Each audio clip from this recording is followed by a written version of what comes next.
Ah, c'est génial. Ah.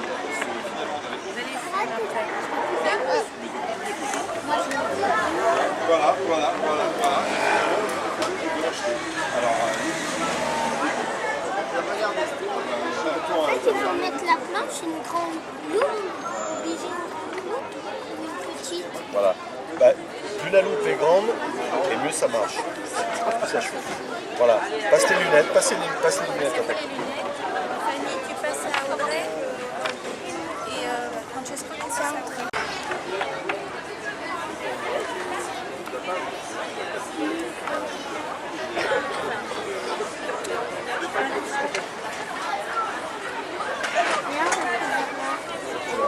Ça parallèle, voilà, pareil. Voilà. Tu as un gros rond au départ. Et après, on approche par là. Comme un volcan, ça part dans tous les sens. Et il n'y a absolument rien qui résiste.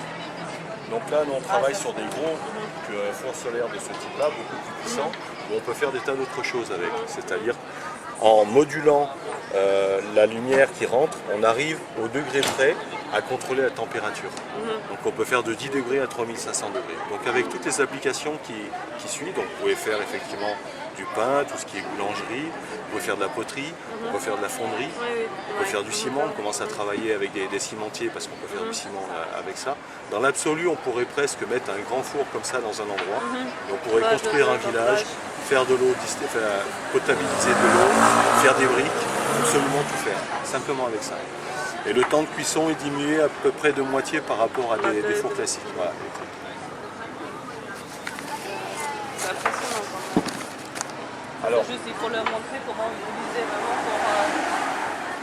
ça pour ne existe, pas mais- faire des bêtises. Ah oui, tout à fait, il faut faire attention. Donc là, moi j'ai mis ça il y a 10 minutes. Le soleil, là, c'est tôt, un petit peu 9h et quelques. Bon, là, on est déjà à 60 degrés. Dans la journée, on va monter entre 100 et 120 degrés. On peut Ah oui, monter. quand même, ouais. Mais Donc- bon, là-bas aussi, c'est... Ah bah là, il n'y a aucun souci. Alors là, on est sur ce que l'on appelle une cuisson basse cuisson. On va arriver entre 100 et 110 degrés. Donc la particularité, c'est que tous les nutriments vont rester. Alors, souvent, on cuit nos aliments beaucoup trop à température très forte. Et on perd tout ça. Autre caractéristique aussi, il n'est pas nécessaire de rester à côté. Parce que ça n'accroche jamais. Donc dans la matinée, je vais l'orienter 2-3 fois pour que le soleil soit à peu près en face. Et en fonction du type d'aliment, en 3-4 heures, c'est cuit. Alors là, j'ai mis, voilà, là on va faire une ratatouille. Hier, on a fait un bœuf bourguignon avec du riz. Donc là, à midi, normalement, on a une ratatouille donc qui commence à chauffer. Après, là, on a mis des petites cocottes individuelles. Là, je vais faire une tomate farcie.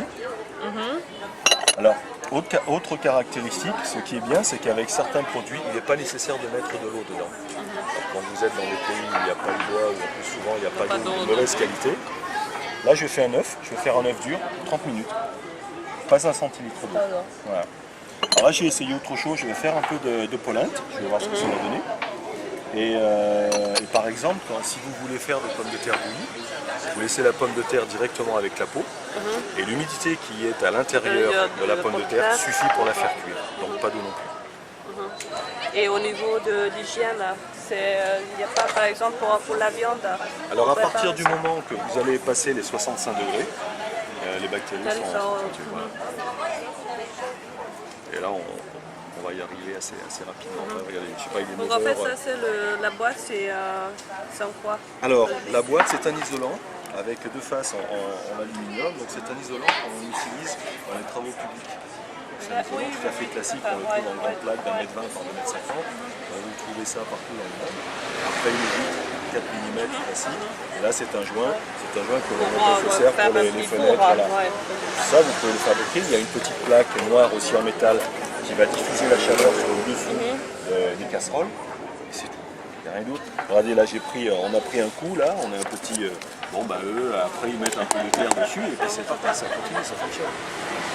Donc avec des choses simples, on arrive vraiment à Parce que pouvoir les changer. casseroles, ce sont les casseroles...